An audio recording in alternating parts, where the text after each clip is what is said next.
Michael Chandler finally agreeing to face Dustin Poirier in November at Madison Square Garden. Dustin Poirier, your time is coming, and Khabib, if you ever do see fit to grace us with your presence back here in the UFC Octagon, in your quest for 30, you gotta beat somebody, so beat me.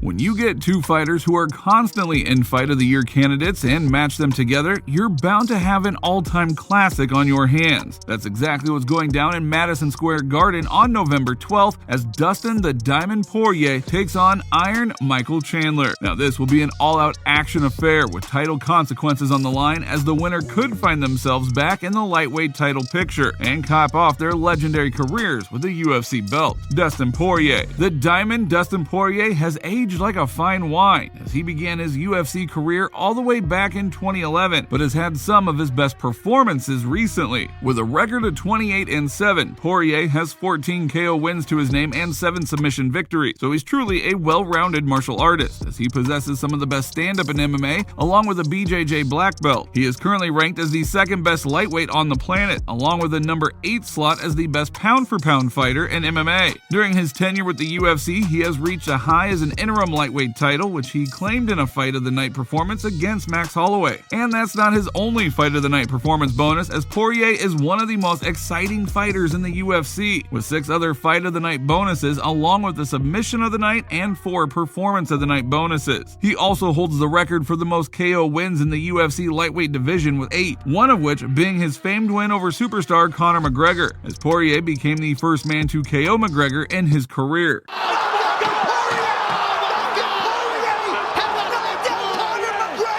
Poirier also has acclaimed wins over the likes of Eddie Alvarez, Justin Gaethje, Dan Hooker, and Anthony Pettis. His fan-favorite style, along with Poirier's ability to both take punishment and dish it out, is the reason why his fight with Michael Chandler is so highly anticipated, because if there is anyone who can mirror Poirier's exciting fighting style, it's Iron Michael Chandler himself. Michael Chandler. Unlike his opponent, Chandler made his name in a different organization. He first rose to fame in Bellator Fighting Championship, where he was a 3-time lightweight champion and holds records like most submission wins in Bellator lightweight division, second most wins in Bellator history, tied for the most stoppage wins in Bellator history, and most wins in general in Bellator lightweight division. However, with a record of 21-5, Chandler decided to take his talents to the biggest organization in the world, as he signed with the UFC in 2021. And that would prove to be an instant win for Chandler and the UFC, as he quickly became a must-see attraction in the lightweight division after his first-round TKO of Dan Hooker. Michael Chandler maximizing the debut and sticks the landing. Chandler has fought 4 times in the UFC, earning 3 bonuses and putting on a Fight of the Year winner with Justin Gaethje and a KO of the Year candidate against Tony Ferguson. He even came extremely close to getting his hands on the UFC lightweight belt, as he put a beating on Charles Oliveira, only for Oliveira to show his heart and will and come back to defeat Chandler. Chandler has stated that he's in the UFC for a good time and not a long one, and he has fought with that type of reckless, fan-pleasing abandonment. And that's exactly what we expect to happen when Chandler takes on Poirier. So let's break down this fight some more. Striking. Both Chandler and Poirier are known for doing damage with their hands. Chandler has 11 KO wins, while Poirier edges him out with 14. However, out of the two, Chandler is the one who really possesses that one-punch KO power, which he has demonstrated plenty of times in his career, while Poirier relies on his slick boxing combined with his kicks to break his opponents down before overwhelming them with his strikes and knocking them out. Both of them have a strike output well over the UFC average, as a typical UFC fighter lands 3.39 strikes per minute, while Chandler is at 5.17 and Poirier's per minute output is 5.61. So we're definitely in for a banger, as the two don't know what it means to take a step back. However, as we mentioned earlier, Chandler really wants to put on fan-pleasing performances, which is the reason why his defense is a bit lacking. Even though he has a 5.17 strike output, he absorbs a nearly equivalent 4.87 strikes per minute, so he's almost getting hit as much as he is hitting his opponent, while Poirier has a much better defense, especially head movement, as he takes 4.28 strikes per minute. Finishes Diego Brandao.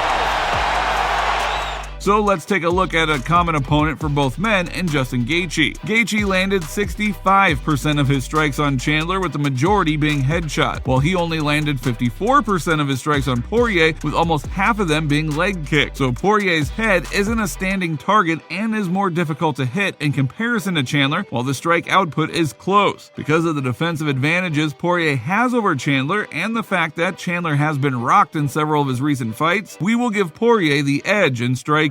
Grappling. In terms of grappling, Chandler has a stronger wrestling background, as he was an NCAA Division I All-American prior to making his transition to MMA. Wrestling was a big part of Chandler's game in his early years and through his Bellator run, but as Chandler has aged and is looking to get more bonuses, wrestling has taken a back seat to his striking, as he prefers to use his hands to do all the damage, especially in the UFC. Despite that, Chandler does have a slightly above average takedown game, as he averages 1.83 takedowns per 15 minutes.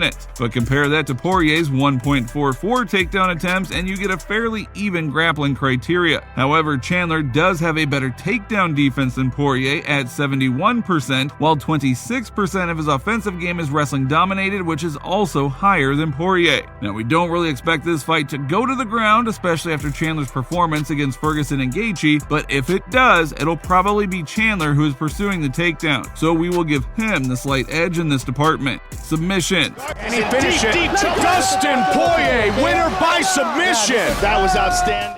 Both the lightweight stars have 7 submission wins to their name. However, the method to their submissions have been very different. In general, Chandler has managed his submission wins after rocking his opponent badly with his power or after slowly grinding the will out of them with his wrestling, while Poirier has shown his BJJ black belt skills with various different submission wins such as armbars, Darce chokes, triangle armbars, and even a body triangle win. But we imagine that if any one of these guys is to be submitted at UFC 281, it'll be because they were hurt in the stand-up department first. Punches can be the great equalizer between grappling differences. So for that reason, we'll say that the submission threat is equal for both, as both of them are very much capable of rocking each other. X Factor? For Dustin Poirier, the X Factor has to be his mindset.